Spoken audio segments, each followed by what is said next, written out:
مولانا الیاس صاحب کے مرنے پر عبدالوہاب صاحب نے نوکری سے استعفیٰ دے دی اور نظام الدین آ کے پڑھ گئے۔ تو ان کے باپ آئے اور مولانا یوسف صاحب سے کہا کہ یہ دیوانہ ہو گیا ہے، اس کو گھر بھیجو، نوکری چھوڑ دی۔ تو مولانا یوسف صاحب نے ان کو بلایا اور کہا بھئی جاؤ نوکری کرو، اور ان کے باپ کو خوش کیا۔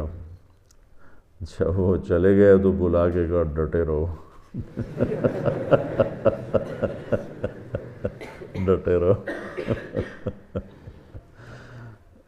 اگر ان کو نوکری پر بھیج دیتے تو آج عبدالوہاب یہ عبدالوہاب تو نہ ہوتا۔ میری زندگی میں یہ سب سے بڑا جنازہ میں نے دیکھا تھا جنید کا رحمۃ اللہ علیہ۔ پھر جنید کا جنازہ تو بالکل چڑیا بن گیا ان کے سامنے۔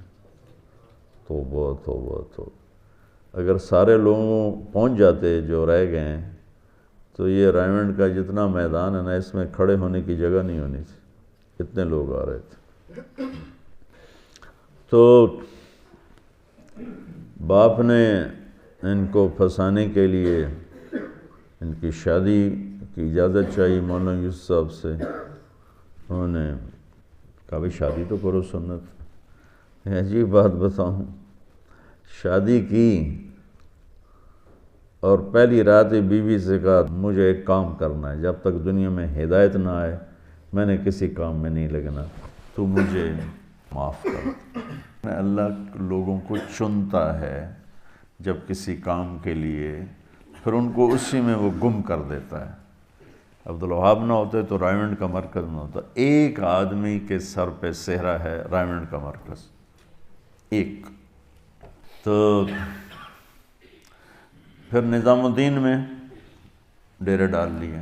فرمایا کرتے تھے ایک جوڑا ہوتا تھا تو وہ میلا ہو جاتا تو میں رات کو غسل خانے میں جا کے اسے دھوتا، اور دھو کے پھر اسے گیلے کوئی پہن کے آ کے مسجد میں پنکھے کے نیچے بیٹھ جاتا تھا۔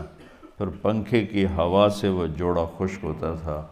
دوسرا جوڑا میرے پاس نہیں ہوتا تھا کہ میں ایک دھو لوں اور ایک پہن لوں۔ اس طرح صورتحال بنی۔